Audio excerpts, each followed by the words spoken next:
மொறு மொறுன்னு பாருங்க, நல்லா சாஃப்டாக இருக்குது. செஞ்சு சாப்பிட்டு பார்த்துட்டு மறக்காமல் என் சேனலுக்கு சப்ஸ்கிரைப் பண்ணுங்கள்.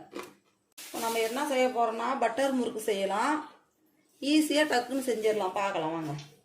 1 கப்பு பச்சரிசி மாவு, நான் வீட்டில் அரைச்ச ரேஷன் அரிசி தான், அதில் அரைச்சது தான். ஒரு 1/4 கப்பு பொட்டுக்கடலை மாவு, 2 ஸ்பூனு கடல மாவு, ஜீரகம் கொஞ்சம், ஓமம் கொஞ்சம் போட்டுடலாம். கருப்பெள்ளு கொஞ்சம் போடுறேன், உங்களுக்கு தேவைப்பட்டால் போட்டுங்க, இல்லைன்னா விட்டுறலாம். பெருங்காயத்தூள் போட்டுடலாம் கொஞ்சம். பட்டர் சேர்த்துக்கலாம், கொஞ்சம் வெளியே வச்சு கரைஞ்சிற மாதிரி இருக்கிறது சேர்த்துக்கலாம். தேவையான அளவு உப்பு எல்லாம் சேர்த்து கலந்து விட்டுக்கலாம். பட்டர் போட்டு பாருங்க, நல்லா கரைஞ்சிருச்சு. எல்லாம் போட்டு எல்லாம் சேர்த்து கலந்து விட்டுடலாம். மாவில் நல்லா கலந்துக்கணும். இப்படி கையில் பிடிச்சி அப்படி வரணும். பாருங்கதா, கொஞ்சம் கொஞ்சமாக தண்ணி ஊற்றி நம்ம பூரி மாவோட கொஞ்சம் சாஃப்டாக பேஞ்சு எடுத்துக்கலாம்.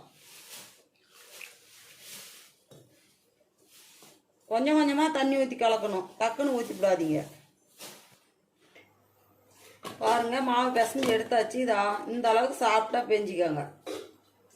இது மாதிரி முறுக்குழக்கில் இந்த ஸ்டார் 3 ஸ்டார் இருக்கிறது நான் போட்டிருக்கிறேன்.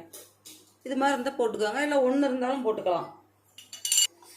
முறுக்குழக்கில் கொஞ்சம் எண்ணெய் தடவி வச்சுக்கோங்க. எண்ணெயாவது நெய்யாவது எது வேணால் தேய்ச்சி வச்சுக்கலாம். உள்ள எண்ணெய் காஞ்சி போச்சு. இப்போ முறுக்காக அதில் புழிஞ்சு விடலாம்.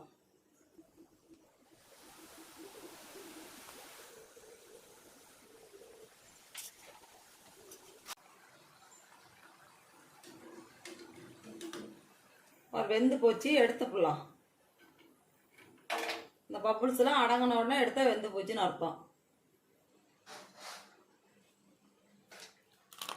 நல்லா சாப்பிட்டா வந்துருச்சு பாருங்க. சாப்பிட்றதுக்கு நல்லா இருக்கும்.